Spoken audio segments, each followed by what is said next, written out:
నిర్మానుష్యంగా నిర్జన గృహంలో ఒంటరిగా పడుకోవద్దు. దేవాలయం మరియు శ్మశాన వాటికలో కూడా పడుకోకూడదు. పడుకొని ఉన్న వారిని అకస్మాత్తుగా నిద్ర లేపకూడదు. విద్యార్థి, నౌకరు మరియు ద్వారపాలకుడు వీరు అధిక సమయం నిద్రపోచున్నచో వీరిని మెల్కొలపవచ్చును. ఆరోగ్యవంతులు ఆయురక్ష కోసం బ్రహ్మ ముహూర్తంలో నిద్ర లేవాలి. పూర్తిగా చీకటి గదిలో నిద్రించవద్దు. తడి పాదములతో నిద్రించవద్దు. పొడి పాదాలతో నిద్రించటం వలన లక్ష్మి ప్రాప్తిస్తుంది. విరిగిన పడకపై ఎంగిలి మొహంతో పడుకోవటం నిషేధం. నగ్నంగా వివస్త్రాలులై పడుకోకూడదు.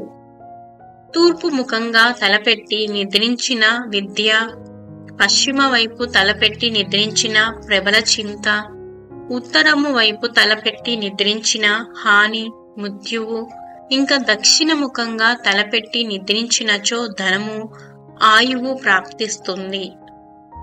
పగటి పూట ఎప్పుడు కూడా నిద్రించవద్దు. కానీ జ్యేష్ఠ మాసంలో ఒక ముహూర్తం 48 నిమిషాలు నిద్రిస్తారు. పగటి పూట నిద్ర రోగ హేతువు మరియు ఆయుర్క్షీణత కలగజేస్తుంది. పగటి పూట సూర్యోదయము మరియు సూర్యాస్తమయం వరకు పడుకునేవారు రోగి మరియు దరిద్రులు అవుతారు. సూర్యాస్తమయానికి ఒక ప్రహారం సుమారు 3 గంటలు తర్వాతనే పడుకోవాలి. ఎడమవైపు పడుకోవటం వలన స్వస్థత లభిస్తుంది. దక్షిణ దిశలో పాదములు పెట్టి ఎప్పుడూ నిద్రించకూడదు. యముడు మరియు దృష్ట గ్రహములు నివాసము ఉంటారు.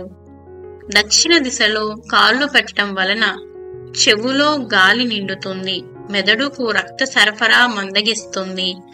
మతి మరుపు, మృత్యువు లేదా అసంఖ్యాకమైన రోగాలు చుట్టుముడతాయి.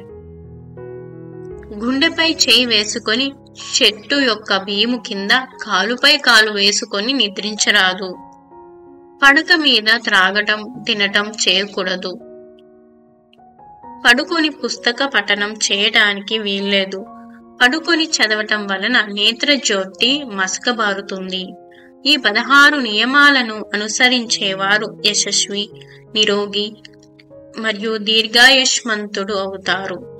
ఈ సందేశం ప్రతి ఒక్కరికి చేరవేయండి. మీతో పాటు అందరికీ లాభాన్ని చేకూర్చాలి.